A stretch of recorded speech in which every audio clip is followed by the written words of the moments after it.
इसके अलावा इसमें मेम्ब्रेन बाउंडिंग ऑर्गेनेल्स भी जो होते हैं वो प्रॉपर तरीके से डेवलप नहीं हुए होते हैं।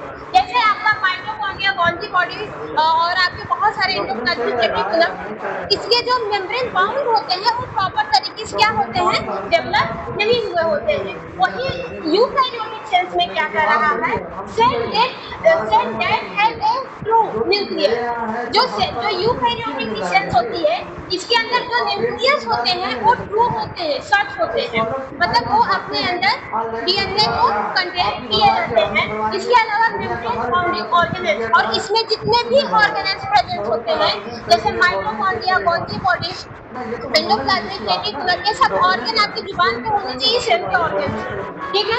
एक साथ के साथ यूकैरियोटिक सेल्स में प्रेजेंट होते हैं, वो भी मेम्ब्रेन बाउंड के साथ।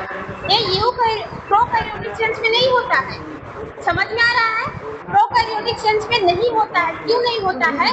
क्योंकि वो अनडेवलप्ड सेल्स होती है, उसमें जो न्यूक्लियस होते हैं वो एब्सेंट होते हैं, अगर प्रेजेंस भी होते हैं तो वो ट्रू न्यूक्लियर प्रेजेंस नहीं होते हैं, और उसके जो ऑर्गेनेल्स होते हैं वो मेम्ब्रेन बाउंडेड ऑर्गेनेल्स नहीं होते हैं, मतलब प्रॉपर तरीके से डेवलप ऑर्गेन्स नहीं प्रेजेंट होते हैं, ठीक है। बात समझ में आ रहा है? अब देखो न्यूक्लियस की बात करें तो जैसे हमने बताया जो न्यूक्लियस होते हैं प्रोकैरियोटिक सेल्स में जो न्यूक्लियस होते हैं वो DNA is present in a nucleoids reason.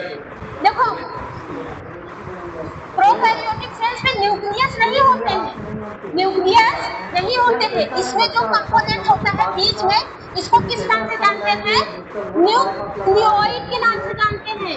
किस नाम से जानते हैं? न्यूक्लियोइड के नाम से जानते हैं। और किसी न्यूक्लियोइड के बीच में आपको क्या मिलेगा? डीएनए मिलेगा, ठीक है। बात समझ में आई?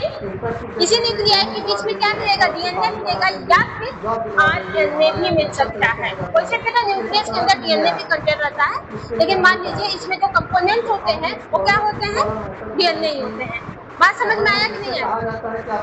और देखो साइज की बात करें तो यूजुअली स्मॉल साइज होते हैं। कितने साइज होती है? यूकैरियोटिक की जो साइज होती है, इसके जो आकार की जो साइज होती है वो 0.1 से 5 माइक्रोमीटर होती है। 0.1 से कितना होती है? 5 माइक्रोमीटर होती है। 0.1 से 0.5 माइक्रोमीटर की होती है। वहीं पे अगर हम यूकैरियोटिक की बात करें तो यूजुअली कितना होती है? 10 से 100 माइक्रोमीटर की होती है। कितना होती है? 10 से 100 माइक्रोमीटर की होती है। समझ में आ रहा है ना कि डिफरेंस की नहीं?